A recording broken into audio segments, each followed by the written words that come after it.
From Cape Town to Cairo and from Mogadishu to Dakar, this is Chim's Talk Africa.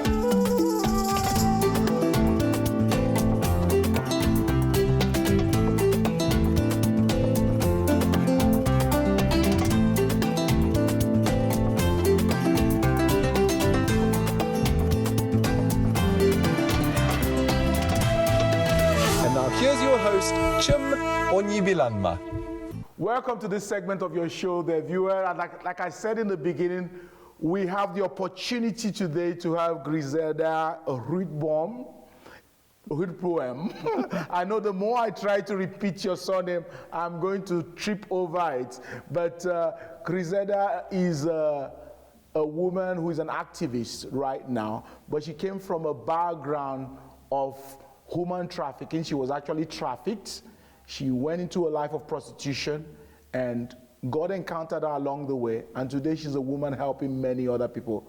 Griselda, you're welcome to the show. Thank you very much for having me. Thank you for coming all the way. Yes, thank you. I read your story and I was really, really stirred by it. But let's go back, Griselda. Well, how did it feel as a child of 9-year-old, 11, 12, to have no address of your own? To have no family you can turn to. Your mom even had to lie and say you're not her child. How did it feel? It felt homeless. I mean, you knew that you were on the streets and you had to survive every day and every hour of the day.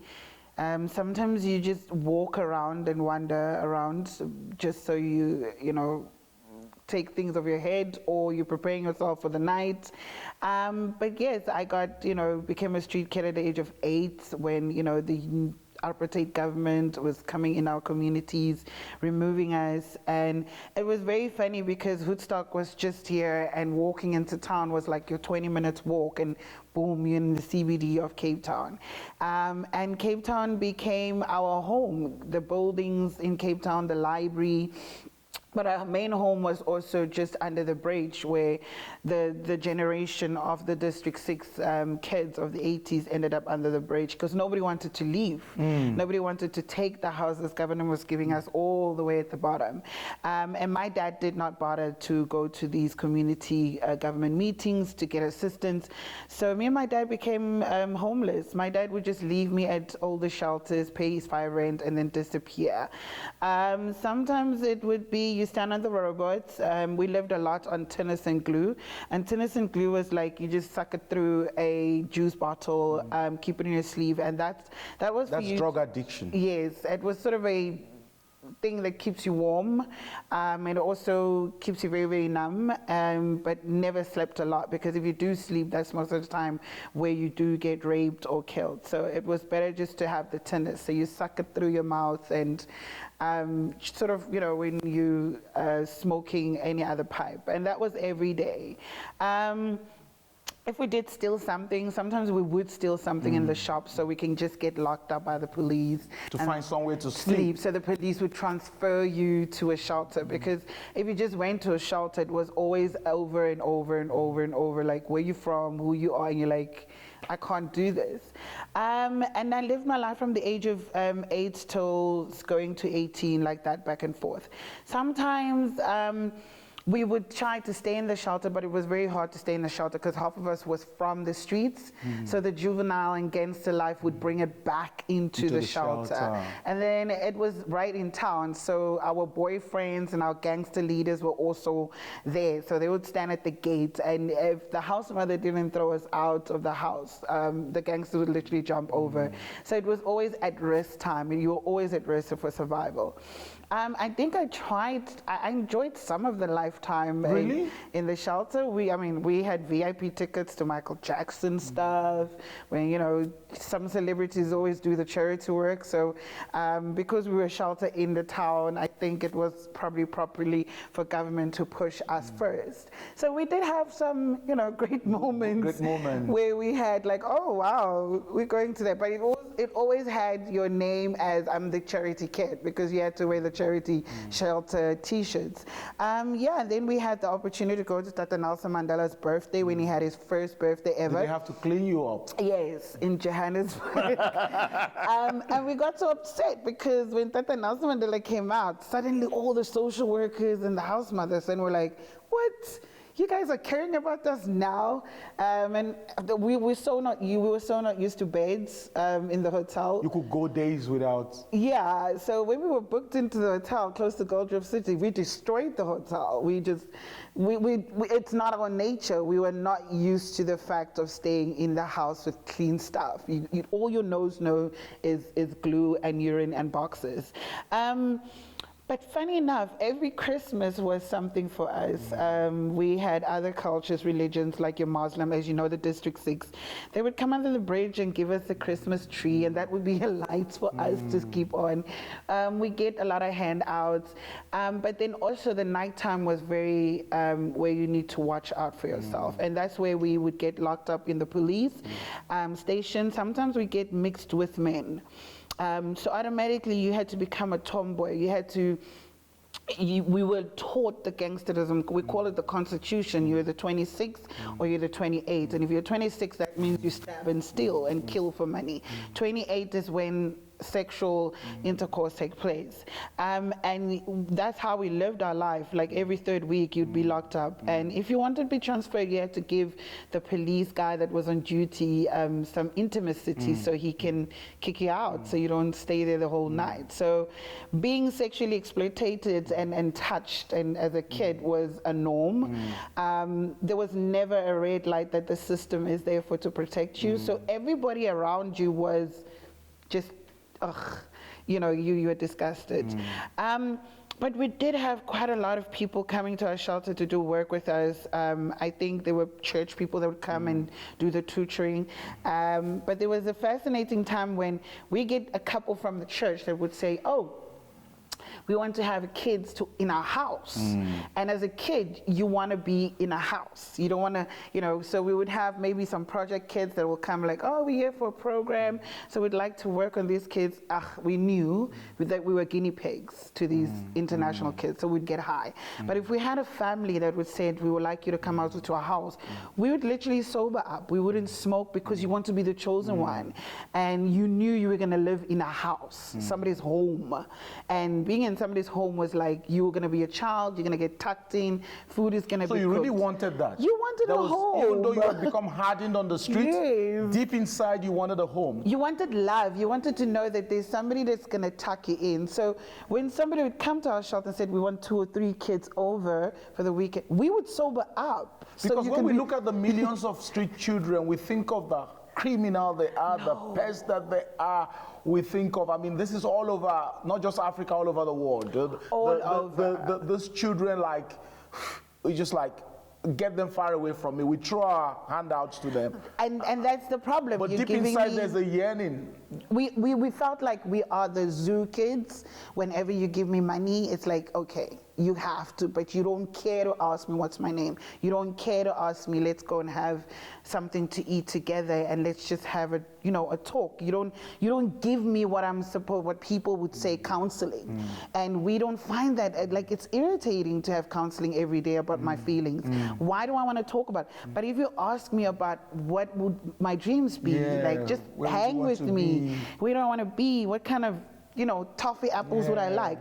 I would, most of us felt that. Most of us enjoyed that. Most of us actually enjoyed living in some people's houses. Now, I'm going to cut in here because of our time and just take you to this very horrible part of your life. So we look at the beginning and it's horrible. Now you go to another level of horrible, which is when you were sold out as a sex slave. Tell us how that happened, because you actually went to this person as a friend. Yes, she became my friend in the year I was going to turn 18. That was the year where when you stay in the shelter, you get kicked out because you're an adult. And all orphan houses and shelters have that. And that's the year where I said, okay, now I need to pull up my socks. Let me try school. And our school was like the Jan van Riebeeck Primary School, and there was a lot of schools around there. And as I was, walking down every day, that's where I met her. We shelter kids, we always had... Was she on the street too? No, she wasn't from the street. She was was from school. So as you go through Cape Town Gardens, there's a lot of schools on top in the Cape. There is Cape Town High, there's Jan van Riebeeck High, and all those schools, all those kids walk all the way down the gardens, and that's where we met. She was from the rich part of town. Oh no, she was from the rich kids. And we, as you know, shelter kids, we always had cigarettes, we always had weed. So we would smoke that, and then she came to join and like, can I have a smoke? And that became a regulars, and that's how we became friends. She started walking with us to the shelter, and then we go and change, and we walk back. And then we became very close, where she would come at night, also Friday nights, because she wanted to smoke. She was a drug addict, and she knew with us. And with us, when you smoke under the bridge, and our gang leaders don't know you, you could be in danger. So every time when she smoked with us a button, it would be like, no, she's gonna help us with her rich friends that has cars, and we will break in without making noise and get the, you know, radio calls. So this relationship grew, and it was very nice. And sometimes when she get high, she will tell us all about her rich life. And that was the same year that she was moving with her family to Johannesburg. And we had a discussion, well, listen, I could probably move with you that side too, since I'm being kicked out of the shelter. And that same year is the year where my bed friend, Leah, got raped and stoned to death on Lion's Head. So the streets became really bad for us. And I just knew, like, this year is where I need to get out of Cape Town.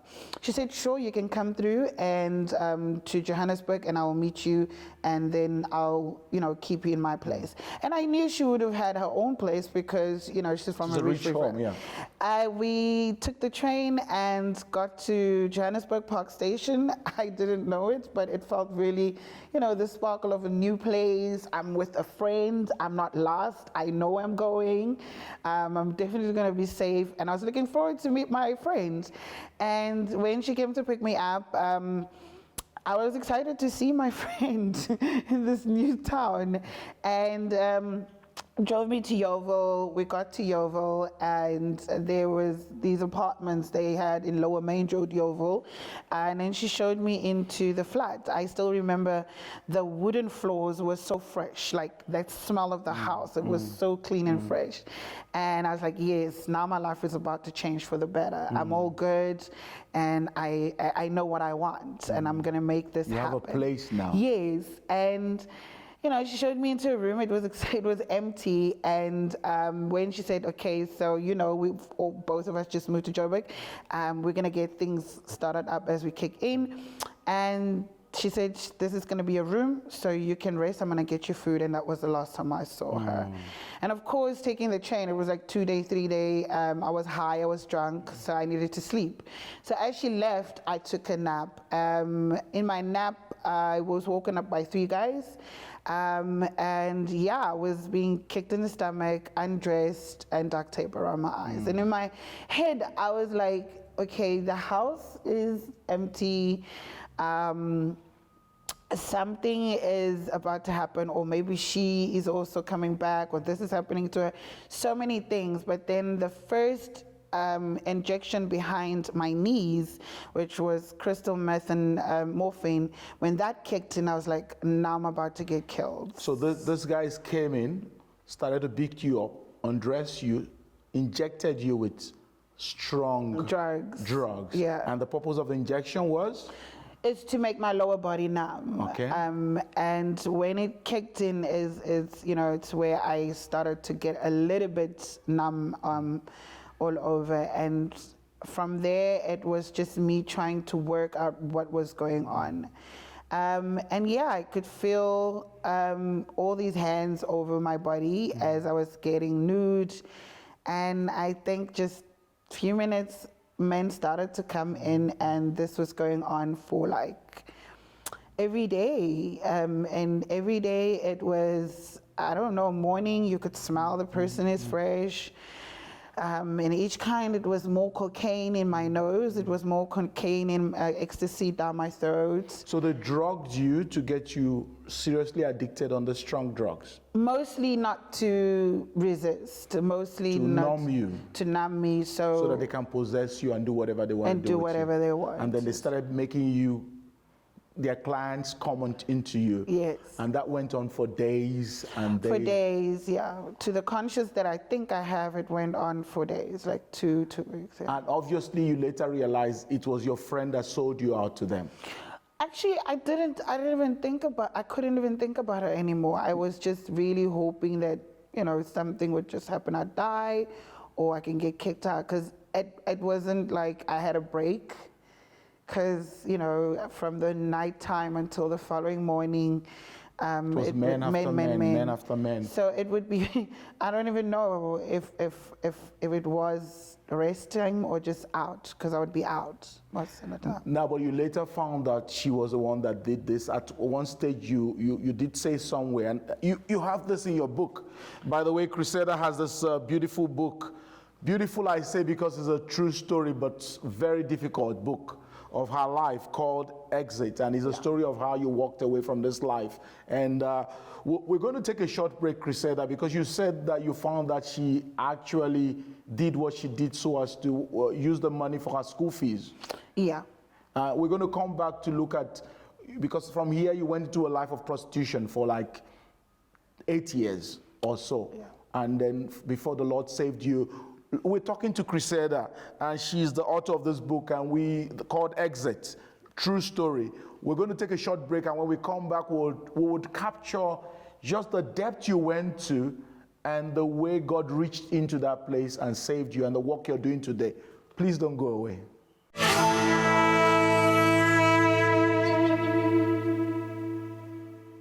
God used the stumbling blocks that you think are stumbling block as stepping stone to greatness for you. Where is your faith? No, where is your faith? problem with Dr. Kenneth. The way the church in Africa is now, what we need is revival. We cannot correct a wrong with another wrong. We cannot correct the injustices of the past by perpetuating. You have what it takes to make a difference. So don't give up on yourself, because God has certainly not given up on you.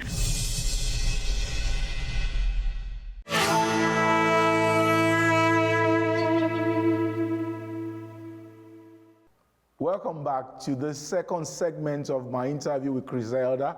Griselda is the author of the book Exit, which you can find online on Amazon, or the contacts you can see on your screen there. Griselda's story is captured in this book. But Griselda, before we left off, we talked about how you found yourself, without your consent, initiated into becoming a sex slave. Yeah. And you were just being used by this unlimited number of people, and all they were giving you were drugs, by the way, right? They were just keeping you numb enough and keeping you on this drug, and it just went on and on and on. Yeah. And you said that at a stage they kicked you out, and you were now introduced to a whole world of prostitution that took you from one pimp to the other, and that lasted for 8 years. Yeah, that Up went to 26. on about 26. I was kicked out of the house in the middle of the night. They brought a younger girl in. And then from there, obviously, coming from the street life, I had to find my way back to Park Station.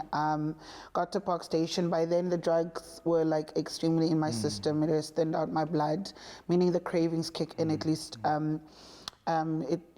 quick as possible. So in Park Station also there was like truck stops, drivers there, and that's when I was welcomed by pimps, and I got myself a client. So you got somebody else who became a pimp over you, Yeah. began to answer to him, and from there you went on until you said what led you to start saying you needed to get out of this was when they forced you to have the abortion of your child called Summer. Yeah. Tell us how you felt about that decision to, when you saw your child being brought out in front of you, you literally saw the baby.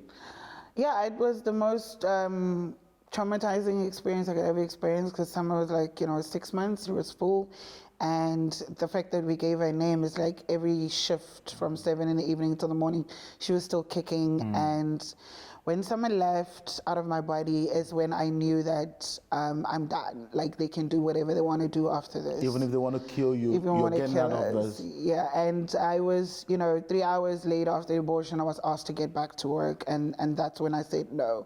And when I said no, the madam's husband and the bouncers beat me up, and they just drove me back to Johannesburg, and I was thrown on various streets. And of course, the girls that know my body called the ambulance, and that's how I ended up in the hospital. You said you were so unconscious from that beating. Yes. That you only came to consciousness the day after, or how many? No, quite a lot of 2 to 3 weeks. It was after is when you came back to yourself from the beating. So they meant to kill you literally. You could say, because it was from the abortion, after the abortion tablets, and summer leaving my body, and then 3 hours later I had to get back to work, and that's when I said no. And that same night is where they beat me up and put in the car and drove So me these back. people practically believe they own you. So when we talk about human trafficking, they bought you, they own you, they dictate all that would happen in your Everything, life. the breath you take, the sleeps you have, you're not allowed. So by the time I got to the hospital, I was out. I was extremely angry that I got awake. You wanted to die. Yes. You saw no reason for living again. You know why I say this? I look at the statistic. The International Labour Organization estimates there are about 40 million victims of human trafficking. This is not just sex slaves, but all types of human trafficking. All types. And so what we're talking about is going on right now. Every minute, every second of the day, there's a trafficker preying on a young girl. And it's becoming more and more. And that's what's scary about it. It's becoming more and more. The more you go and call these websites, it's the porn sites are being pushed by traffickers. The girls we see on the streets, the kids that are street kids, we don't see street kids anymore because they go missing.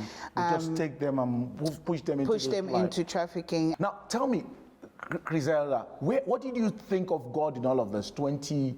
From the age of 9 on the streets to being trafficked as a human being, a sex slave. How did you envision God? I didn't. We would just ask him why. Like when we had our times of just that we could breathe, you just ask him why, God. You felt he has abandoned you? Yeah. And when you really had a bad day or a bad weekend, you'd be like, why, God? There was no need to think of God or hope because you saw all types of human beings. So you thought the only hope was to die? Yes. You just die and get away from all of this? And all of it. How did you find Christ? Tell us about it. Oh dear. I went through a religious stage first. I went to churches. I served in churches. I became an evangelist, but that was all to survive. It wasn't for me knowing God. It was like, okay, the church is a safe place. The church have the resources to help you. You can get some wash. You can stay here. So I ended up just getting into that routine. I think I only found Christ when I got back home after being drug trafficked by the same pimps in churches. And the last church is where I met a pimp that asked me to do drug drop in Cape Town. And that's where I said, God, if you do this, I will definitely, leave everything behind. And by this time, I'm going into my 31. And when I got the opportunity to get safe to Cape Town, and straight to my mom's house in Khayelitsha, as much we have never had a relationship, gave her the money, and then my body started to show me what all the years were doing to me. And I think that was the beginning of my mind being trained of healing and, asking for healing every day, asking for ways to live, because there was this two body and mind of like, I don't want to live because my body's like this, and then I do. And then I just remember being in the clinic having to get assistance for my health, and there was an organization doing a project on human trafficking, wanting to use a movie. They're going to use it as a tool of awareness. And I thought, okay, as a kid from orphan houses, this could be an opportunity. My mom could become proud of me or something. And that's when and then the movie was shot. I went through a lot of pain during the time. The director thought, oh, great, you're a great actor. And I was like, no. And then when they launched the movie in a space of Christian society organizations, I was asked to stand up for the first time and testify of how did I feel acting like a young girl in this movie of being trafficked and prostituted. And that's when God just came through and he was like, why don't you ask them about the scripture of the woman that almost got stoned to death by governors and shelters and representatives of justice and care. And when I got that opportunity, I said, wow, I'm extremely upset at all of you people sitting in this beautiful gala, and there's no one of a survivor of what you talk about.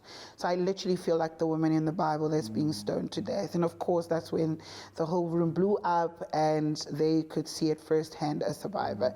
And that's where I met the organization called Embrace Dignity.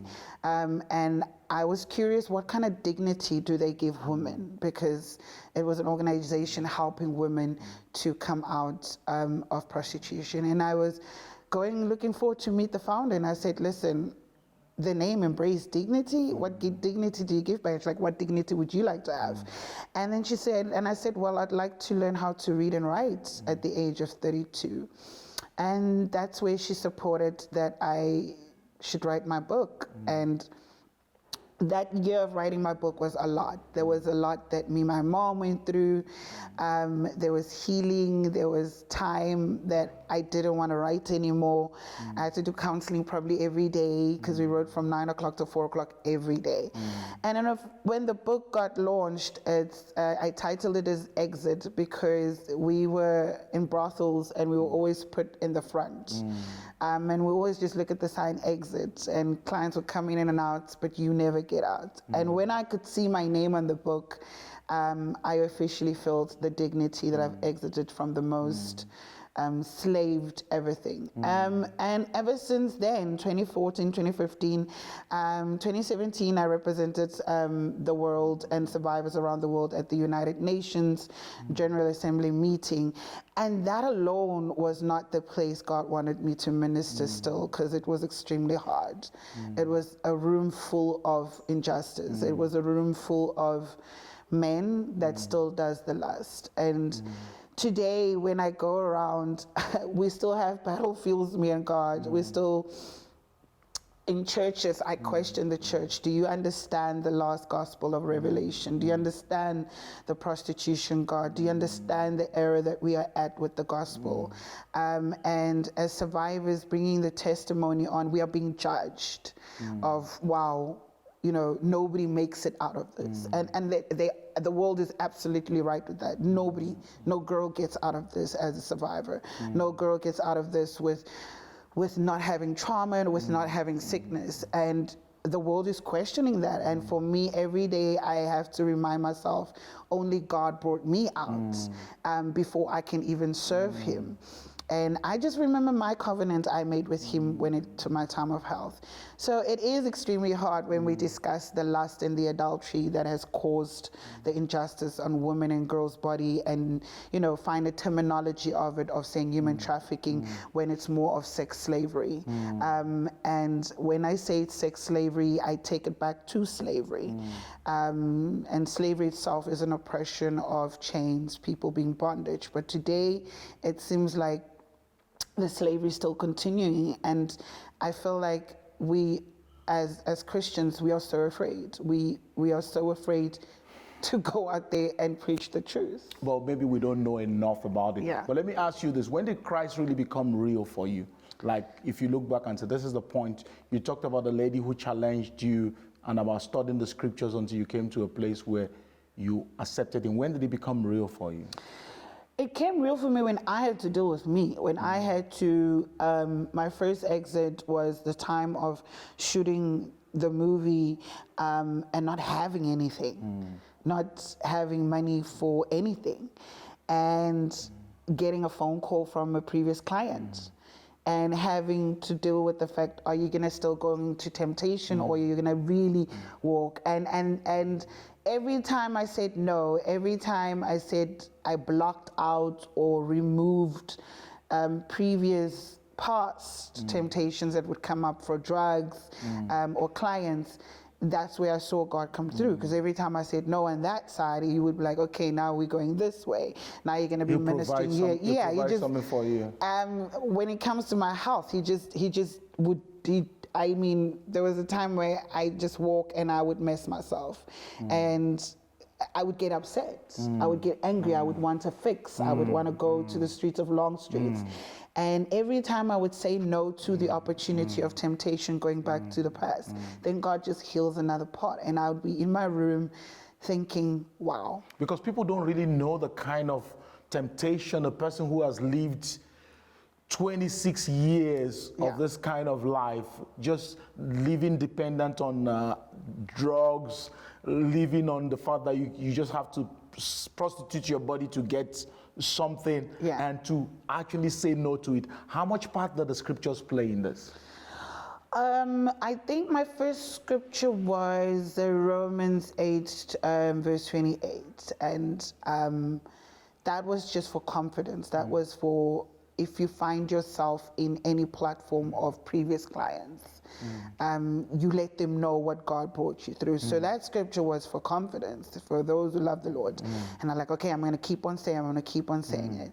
And then the following scripture was the Isaiah 61 of going through, of saying the real purpose of those who love the Lord, and this is what it is that you're going to release those that's in pain, in capture, and the Holy Spirit. And when I started to learn how to spell the word Holy Spirit, because it was the Bible and it was my book. So these two books. People don't even realize that you knew how you were illiterate. No, I couldn't read Or write till the age of 30 or 20. Yeah, 32. I was going to 30, and I could only have those small little blue Bibles written salvation.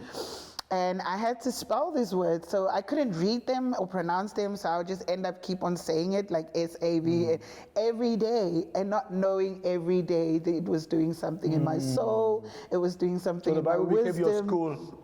Yes, and it was so amazing that I would find myself saying things that I was like, wow, and people would come back to me like, you've just articulated the law ever in our country. And I was like, I did. And it felt like it was a journey of me learning. And even today, I'm doing my grade 12. And I told one of my mentors, like, give me any book. Let me do Bible studying. I can do that. I can finish that. But with the minute I'm touching the grade 12 books, I get a headache. I can't sit still. Because you're used to the Bible. The Bible is a place, your safe place. My everything. I can cry, I can read, I can enjoy, I can laugh. I laugh at Peter, them, and John. And now that I'm doing my grade 12, I'm like, okay, God, yes, I get it. I said I want to be, a human rights lawyer. I said I want to be the next judge that gives proper laws. I said I want to be the next woman that's the president that gives prosecution. And it's this journey now of academic life, but then again, God still takes me back to His Word. And it's wonderful that you've got into grade 12. That in itself is a testimony of the grace of God. Today, you're an activist working with Dignity for Embrace Dignity, which basically fights the law reform around prostitution. Works to bring reform for prostitution. Yes. Some people, first of all, it's a testimony for someone to come out of that life and be a survivor. But some people don't realize how much people want to come out from that life. Yes. We judge them in the church, and those who are outside the church just say, leave them. Let's give them their right to be prostitutes. And you say, no, don't legalize prostitution. No. Why do you say so? First, as a survivor, there are women that you would find on the streets independently with no substance, with I want to do this. The I want is I need to do this, meaning poverty is telling her to do this, meaning abuse is telling her to do this, meaning injustice is telling her. But do you want to do this as a woman? Do you want your child? And there's always a no. It's like no. And then secondly, it's not dignifying. No. And then secondly, with sex slavery and human trafficking, there's a massive, critical, important thin line between sex trafficking and human trafficking. And a lot of people are trying to divide the two. The reason why there's a demand of prostitution, and if there is, the only way you're going to have to get the women to do prostitution is pimp having to traffic them. And that's where I keep on saying, stop dividing. What are you dividing? That doesn't make sense. It's the same thing. And then also just going on further economically with the health, we're gonna have more households with husbands and pastors and ministers having HIV or sickness or health they bring to the houses. Because a lot of women on the streets will tell you there's no client that's willing to pay for protection. They're willing to pay for lust, pleasure, and all kinds of things. And if you look at households today, men are becoming more and more abusive. And then another thing of rape culture. Men that don't want to pay for sex and men that have the patriarchy in a household and not a godly house, but a patriarchy house is saying, I'm a man, so I'll sleep with you even if you don't want to. You're my wife, I paid for you. And that's the rape culture in it. And men like that can still go out and rape kids. Because the lust is what is pushing them. And if he sees women selling, it's like, what's your problem? I'm gonna rape you. And there will still be no understanding in the courtrooms of what's rape, what's independent prostitution. And I'm being judged quite a lot about the new gender era that we're in. There are people that we need to respect with the new gender era. And those are the people I always say to them, listen, be clear with your language. You as the new gender wanting to be respected, say this is what we want to be. But don't generalize and saying women and girls want to be prostitute women. And then the terminology prostitution and the terminology it is work. The word prostitution is not judgmental.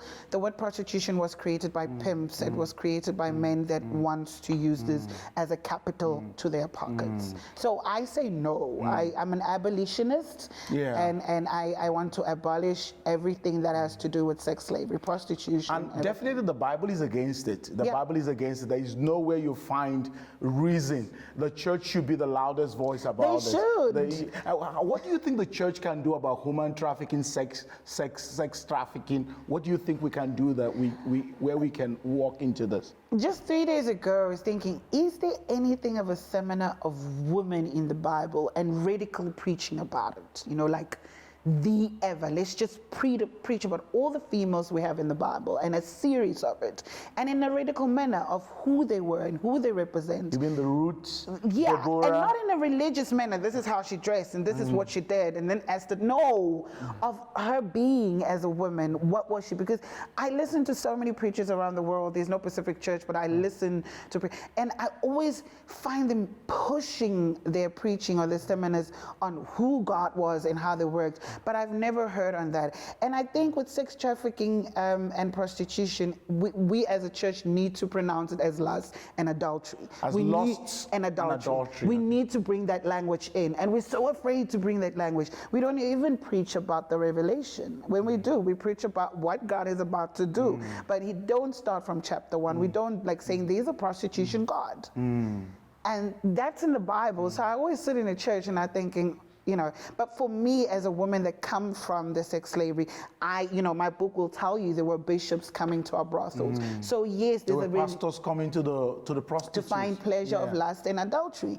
And as a church, we need to start changing the language, because if we look at the law, there's language, and that's what government looks at. He looks at the law, and if the church could come up and just stand firm and start using the language of lust and adultery, causing injustice, causing abuse, causing sex slavery, causing loss of children, and that would bring more understanding and safer for us survivors to continue to fight. So the roots really of human trafficking and sex slavery is lust and adultery. That's where we should center our focus and say, look, this is really a manifestation of lust and adultery, and speak against it, because it's the modern slavery going on right now. And we shouldn't be afraid to get political points as a church. We should say prostitution is prostitution. We shouldn't be like, oh no, don't, no. You're not judging as a child of God when you say prostitution and prostitution. I know there's a new terminology for it, but that is what language is bringing, and that's what we need to be careful about as church leaders. We need to be careful that the world will bring a language. So some Christians are even saying, let's not call it prostitution, let's say sex. Oh yeah, what they call it, sex workers. I don't even want to say it. I had somebody interviewed, and I don't even want to say it. I had somebody interviewed, and many times they've not lived where you lived. You've lived as a prostitute for over 20 years, and they've not lived there. They feel, No. "Oh, be nice. Let's just call it No. sex workers." No. Call it what it is. Call it what it is, because Call it lust. Call it adultery. Call it evil. it's just lust, and I say it is lust, and that's what I'm saying to the church. Stop feeling guilty at the fact that you're being judged by feminist or government political point individuals saying do not judge the woman. You're not judging anybody. You are continuing to let the pimp to be branded. Because if you're going to say sex work, you are pushing the pimp's business. Yeah. You are pushing You're Marvis, rebranding it for him. You're pushing teasers. You're pushing every pimp that has put that woman on the streets. And you are helping him to brand that. It's got nothing to do with the woman. Griselda, we're having to land this.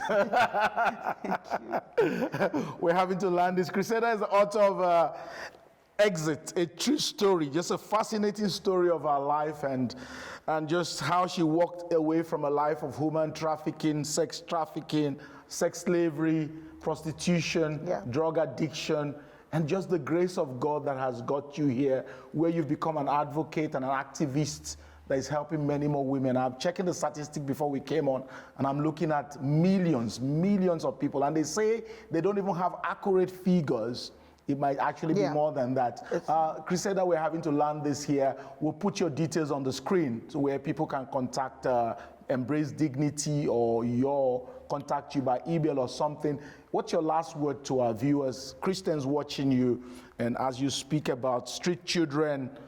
These are people we don't even, some of us have no exposure. I mean, some people watching this today will go, this is very graphic, but this is happening around us, in whether it's Lagos, Durban, Cape Town, where you were. What do you say to our viewers? You can look into that camera over there and give your last word. I'd like to say to parents, like, really educate your kids today about sex trafficking, as you can see. And I'd like to say that at church, I mean, it's time for you to step up. I believe a church is not a building, it's evangelist. You're supposed to be out there. You're supposed to be out there every day. The great work you do with organizations is not enough for souls. So yes, we can save souls, but we also need to preach the true gospel. So I would say more hands-on, and we need more church people in parliament and in government than we have them in churches. So again, to young people also, please be very, very careful. Your life is so fast-tracked, and I would say, you know, be visual. Let your parents know where you are. Educate yourself. Parents, buy this book for your kids. Trust in me, they would read it and understand more and better. And thank you very much, and God bless. Thank you so much, Griselda, for coming on the show. And this is where we would stop this segment of the interview. I'll come back later to wrap up. Thank you so much for joining us.